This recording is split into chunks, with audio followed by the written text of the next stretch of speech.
Bonjour à tous, j'espère que vous allez tous bien.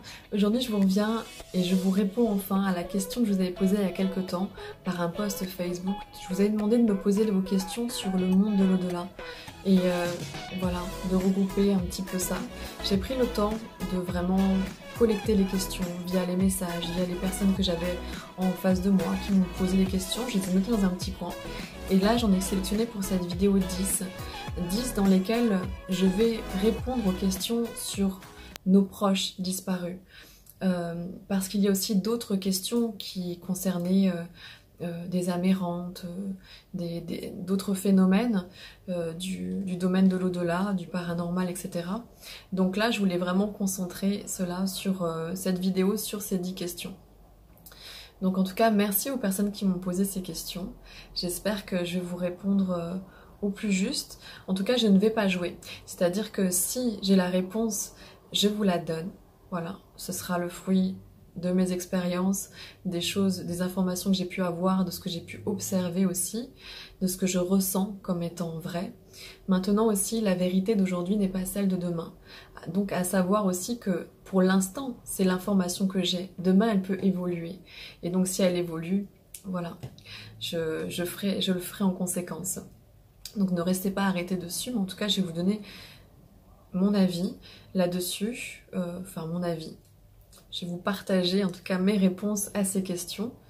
Je vais essayer de le faire au plus simple possible et voilà, je vais essayer d'écourter aussi l'introduction surtout, parce que là je me dis je suis partie pour parler longtemps, parce que 10 questions c'est très long. Donc je vais commencer tout de suite et avec la première question, on me demandait à quel âge se présentent les défunts. Eh bien, l'âge, ça varie.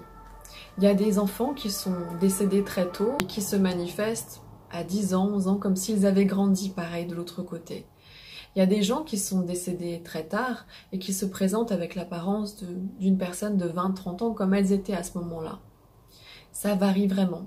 Et ça varie aussi selon la personne à qui elle s'adresse aussi.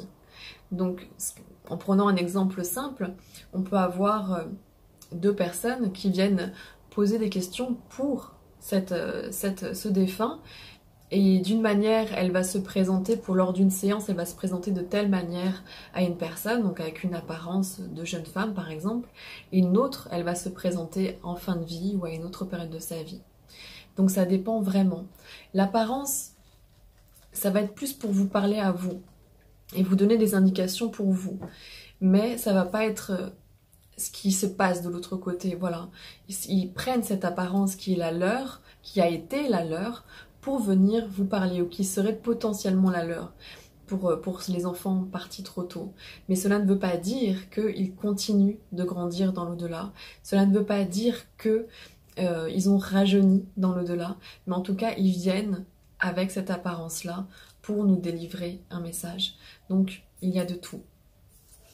Pour la question numéro 2, c'était « Peuvent-ils être réincarnés et toujours communiquer ?» Oui et non. Il y a les deux cas. Il y a les deux cas. En même temps, la réincarnation... En même temps, quand on parle réincarnation, les gens pensent que c'est une chose, une âme qui est sur Terre, repart, retourne, etc. Mais non, il reste toujours une trace, un lien. Et il y a aussi l'expérience, la signature de ce qu'a vécu la personne. Donc il y a toujours ces informations qui sont disponibles dans un champ. Donc même si la personne est réincarnée, il reste toujours ces informations. Maintenant je dis oui et non parce qu'il était arrivé à des moments que la communication n'est juste plus possible, pas possible. Peut-être qu'ils sont aussi occupés à ce moment-là de l'autre côté. Et on sent en tout cas, on ressent que c'est moins palpable, je dirais, pour essayer de vous donner des mots, moins palpable, moins physique, moins fluide dans la communication. Et c'est très succinct, très court quand c'est le cas. Donc oui et non. Voilà, cela n'empêche pas. Après aussi à savoir, c'est que ils ne sont pas là pour répondre à où est tel papier, où est-ce que tu as rangé telle chose, est-ce que tu sais que machin, est-ce que tu m'en veux toujours que. Ils répondent à des questions qui sont vraiment importantes pour vous et pas forcément pour eux, parce que eux ils sont déjà décollé, ils ont un petit peu déjà décollé de la personnalité, des choses. Bon, il y a des âmes aussi qui sont aussi très très accrochées, mais on verra ça plus tard. Mais en général, voilà, ils viennent répondre pour vous et ils ne répondent pas à des questions que vous leur avez déjà posées. Là, c'est pour les personnes qui vont voir plusieurs médiums et toujours pour rentrer en contact avec la même personne. Au bout d'un moment, la communication s'arrête, c'est plus possible. Ou ils le disent clairement, ça suffit. Voilà, ils ont déjà répondu, ils vont pas encore répondre encore et encore et encore. Voilà. Donc c'est pas forcément un cas de réincarnation. Si on vous l'a dit, c'est peut-être le cas, je ne vais pas juger. Mais voilà, c'est quand même un petit point important aussi à aborder. Il faut comprendre que ça leur demande beaucoup aussi, de leur côté, de se manifester, d'être là, de donner de leur énergie, de répondre, de faire en sorte d'être compris aussi. Donc, ils restent un temps et ensuite, ils repartent. Ils ne sont pas là, constamment là, à côté de vous, à vous épier, à vous suivre partout. La troisième question, c'était comment se passe le passage dans l'au-delà? Pouvez-vous nous le décrire? Le passage dans l'au-delà, pour être plus fidèle à ce que j'en ai aperçu et vu, renseignez-vous sur les témoignages des MDE.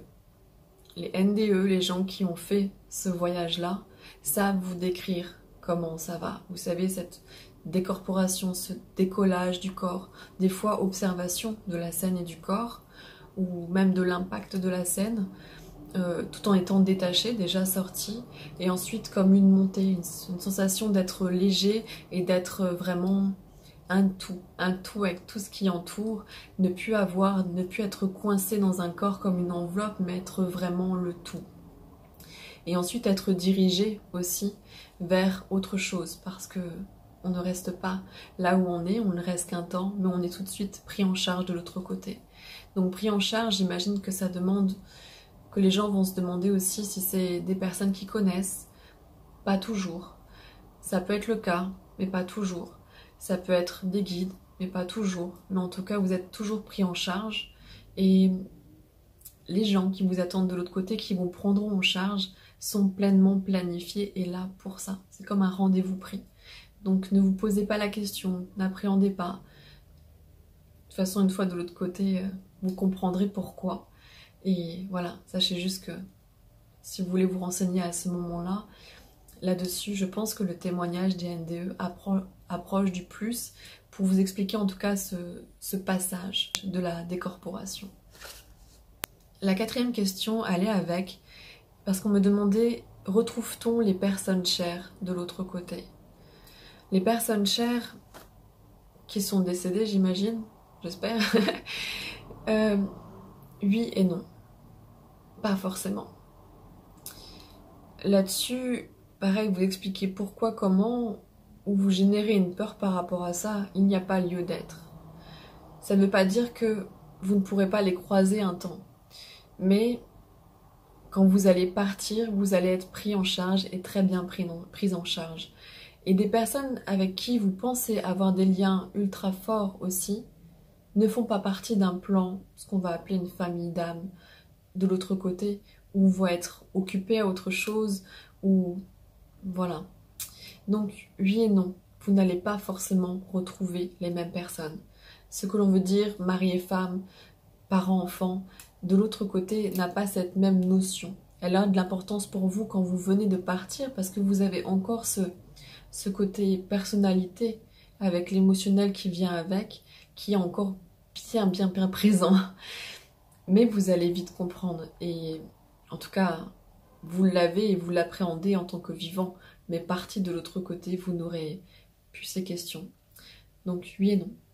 Vous pourrez retrouver aussi des animaux de compagnie ou non. Pareil, ils ne sont pas au même endroit, mais vous pourrez aussi les retrouver s'ils le souhaitent. S'ils ne le souhaitent pas, par moment, etc., etc., etc. Mais la notion du temps n'est vraiment pas comme sur Terre.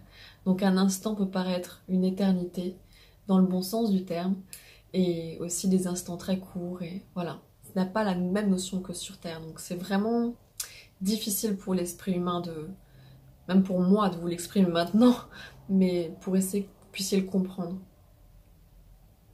Ça ne veut pas dire que vous voyez la personne 5 minutes et puis elle s'en va. À tout jamais, vous ne la reverrez plus. Non. du tout. Mais ça, c'est... Mais enfin bref. Pas forcément. Vous ne retrouvez pas forcément les personnes que vous avez connues et qui sont parties avant vous de l'autre côté. La 5e question est une question un peu délicate, que je qualifierais même de tabou, là-dedans. On me demandait où vont les personnes qui se suicident. C'est tabou et de ce que j'entends dire, les gens disent « Oh, vous inquiétez pas, ils sont pris en charge, mais ils sont pas au même endroit. » Je ne dirais pas la même chose. Je dirais que, et là c'est vraiment à prendre avec du non-jugement, on est d'accord que quand il y a un suicide, les personnes autour, les proches sont affectés. Ils auraient aimé voir, ils auraient aimé faire, ils auraient aimé pouvoir aider. Et ça, c'est normal. Donc il faut vraiment prendre beaucoup d'encul là. Mais tout dépend de comment est la personne, dans quel état d'esprit elle est. Si c'est un acte de souffrance où cet acte était la seule réponse, de toute façon vous êtes pris en charge de l'autre côté. Donc c'est un peu facile de répondre ça parce qu'on est tous pris en charge de l'autre côté. On vous laisse pas arriver comme ça, mais tu fais comme chez toi, tu te débrouilles, tu trouves les placards, tu trouves ce que tu veux. Non, vous êtes toujours pris en charge. On va dire qu'ils vont, de manière générale, et pas que les personnes suicidées, les personnes qui ont une mort qui peut être violente, dure, ou même un émotionnel qui va être destructeur pour eux-mêmes, brouillés, sont pris en charge. Je ne dirais pas qu'ils sont mis en quarantaine, comme des fois on vous l'explique, du tout. Mais ils sont vraiment pris en charge pour pouvoir être apaisés. Et on va leur laisser le temps de faire la transition. Surtout quand on a des états de colère, de frustration, surtout quand ça a été de la désespérance, etc. Ils vont être très très entourés. Et non, ils ne seront pas comme dans ces histoires où ils vont en enfer, etc., etc. Non, l'enfer, c'est toujours votre enfer, l'esprit, l'enfer que vous avez dans votre esprit, avec votre émotionnel, que vous allez emmener avec. Et là, oui, il va falloir un temps pour vous sortir de là. Et vous allez peut-être même créer votre réalité, vous voyez, donc vivre un temps assez difficile. Mais vous ne serez jamais seul. Et ce temps est nécessaire pour vous décharger de ce qui... pour vous décharger de tout cela, tout simplement. Donc non, pas forcément. Et j'ai pu être en contact aussi avec des personnes qui se sont suicidées très peu de temps après, et ils avaient une joie. Je ne prône pas du tout à ça, mais tout dépend si les personnes étaient en accord avec leur acte ou non. Vous comprenez? Là, pour le cas de la personne, il y en a eu d'autres, mais la personne que j'ai en tête, il était juste « Ok, c'est fini le game pour moi ». Et il l'a fait. Et voilà, donc il n'a pas eu toutes ces conséquences, ces lourdeurs, etc. de ce que pourrait être une mort violente, suicide ou non. Donc tout était très léger en fait, il était juste en accord avec son propre choix, avec sa décision, avec son parcours. Peut-être même que c'était écrit avant, je ne sais pas. Mais voilà, toujours pour les proches qui restent, c'est toujours délicat à entendre. Mais non, ce n'est pas un enfer qu'attend de l'autre côté. Il n'y a pas d'enfer. Il n'y a pas d'enfer. Il y a l'enfer, votre auto-enfer, hein, votre culpabilité, qu'on vous met face aussi à ce que vous avez fait, etc. Les regrets, c'est tout ça, votre enfer. Votre état émotionnel, ça va être tout ça, qui va peut-être vous alourdir.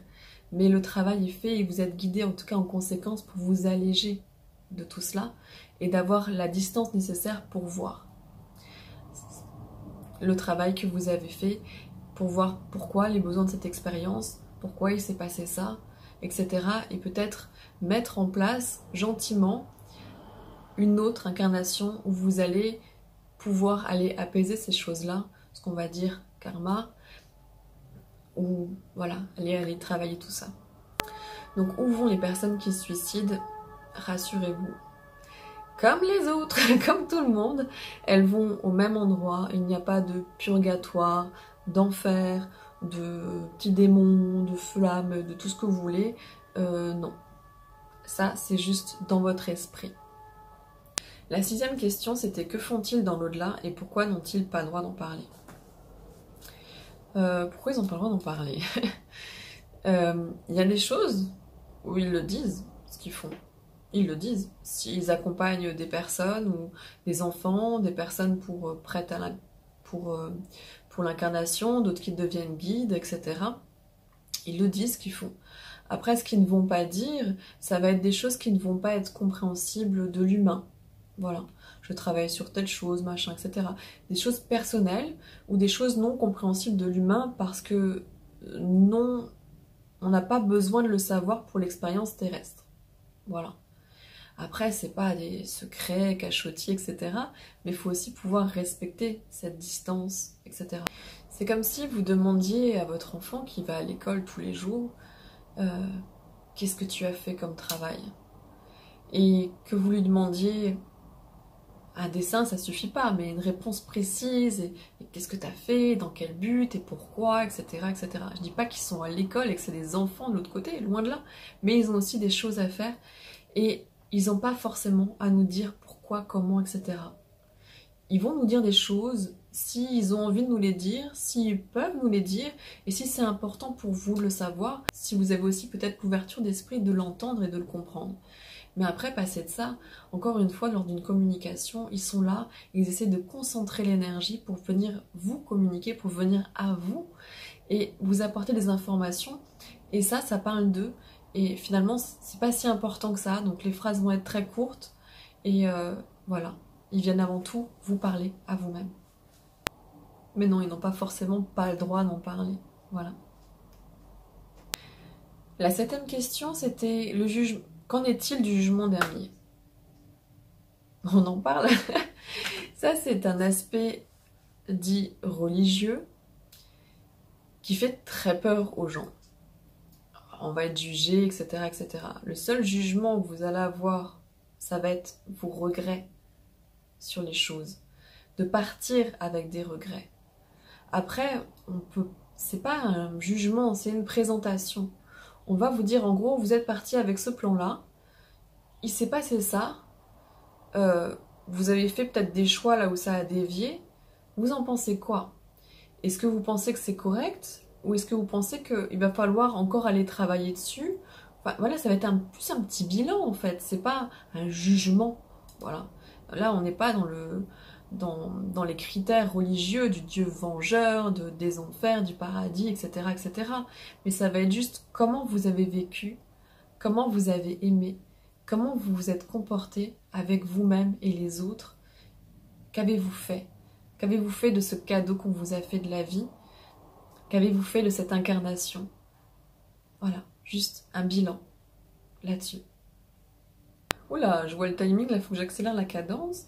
Alors, 8e question. Ressentons le choc, la douleur en mourant au moment d'un accident? Oui et non. Là encore, oui et non. Il y a des accidents où, quand l'impact se fait, l'âme part. Le choc n'a pas le temps de se faire, l'âme est déjà sortie du corps. Il y a des moments où le choc se fait et la personne reste là, encore là, et part peut-être plus tard à l'hôpital ou pendant les premiers soins ou quelques secondes, quelques minutes après. Vous décrire la douleur, parce que c'est l'appréhension de la souffrance et de la douleur. Pas toujours. Là, je n'aurai pas la réponse.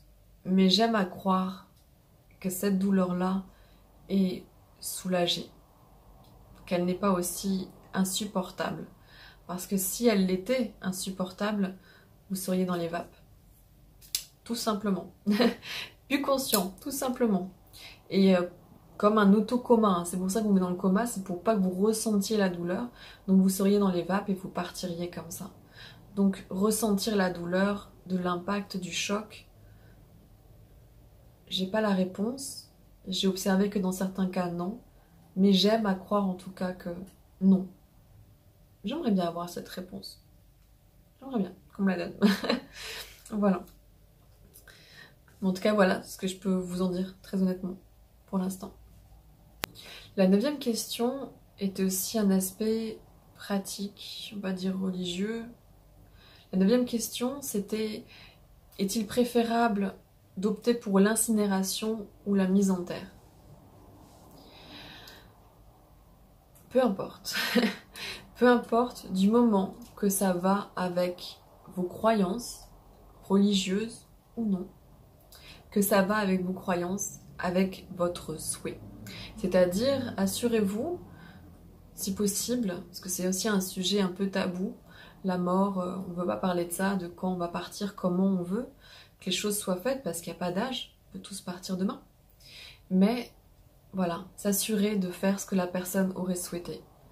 Et dans les conditions qu'elle aurait souhaité. C'est plus une manière de lui rendre hommage, honneur, et de cette manière, on l'accompagne aussi à travers cette transition, ce passage. Mais faites au mieux. Et si jamais vous n'avez pas parlé de cela avec la personne, que ça arrive d'un coup ou autre, consultez-vous juste vous-même avec tout votre amour et la bienveillance que vous avez envers l'être cher qui vient de partir. Et de toute façon, vous allez faire de votre mieux. De toute façon. Donc, faites juste de votre mieux. Voilà. La 10e question, c'est un peu plus légère, on va dire, que d'autres, comme celle du suicide ou la souffrance au moment de la mort. C'est: est-il possible de se réincarner en animal? J'imagine animal peu importe quoi, animal de compagnie. De l'humain à animal, je ne l'ai pas vu. Par contre, il y a des défunts qui, de temps en temps, passent dans un corps animal. Donc ça peut être un chat, un chien, une abeille ou autre, passent à travers juste pour montrer une attitude, venir chercher un contact, rassurer, soulager. Ça, j'ai vu. Par contre, il y a des animaux, au contraire, qui ont un comportement qui est très similaire de l'humain, voire on dirait un humain, dans un corps d'animal. Donc je comprends qu'on peut se poser la question, mais je l'interpréterai plus, dans l'information que j'ai et de ce que je vois, comme une âme qui vient au contact de l'humain pour comprendre et préparer une incarnation pour être humain. Je ne crois pas que les animaux soient séparés des humains, du règne végétal, du règne minéral. Je pense que c'est une évolution. Maintenant, est-ce que l'humain est l'être le plus supérieur de cette évolution? Je ne pense pas non plus. Sur cette terre, peut-être, mais j'ai un doute. Mais en tout cas, c'est pas séparé. Mais est-ce qu'un être humain peut se réincarner dans un animal? Très honnêtement, je ne pense pas. Et je ne l'ai pas vu. Voilà. Et j'arrive à la fin. Donc j'espère avoir pu répondre à vos questions. J'espère que si vous aviez des questions dans ce sens et que je n'y ai pas répondu, pas si vous m'avez déjà envoyé des messages sur ce thème-là, mais si c'est une question qui vous posez encore sur des détails, sur le passage, sur qu'est-ce qui se passe après, pourquoi, comment on communique, voilà. N'hésitez pas à le faire dans les commentaires de cette vidéo, en message privé, sur Facebook, ou vous avez aussi mon email sur mon site directement. N'hésitez pas, voilà, je vous répondrai pas forcément tout de suite, parce que c'est vrai qu'en ce moment je reçois beaucoup de messages, je mets du temps à répondre aux commentaires et aux messages que je suis pas mal occupée. Donc désolée, j'essaye de répondre à tout le monde, mais c'est pas forcément évident. Mais voilà, j'en tiendrai compte pour une prochaine vidéo, donc n'hésitez pas à le faire. Je vous souhaite en tout cas une très belle journée, prenez soin de vous, soyez doux avec vous-même et ayez en tout cas une belle pensée pour ceux qui sont partis. Vous n'avez pas forcément besoin de quelqu'un, la bienveillance, la pensée, l'envoi du cœur sert et les messages sont toujours reçus et entendus. Très belle journée à vous et à bientôt. Au revoir.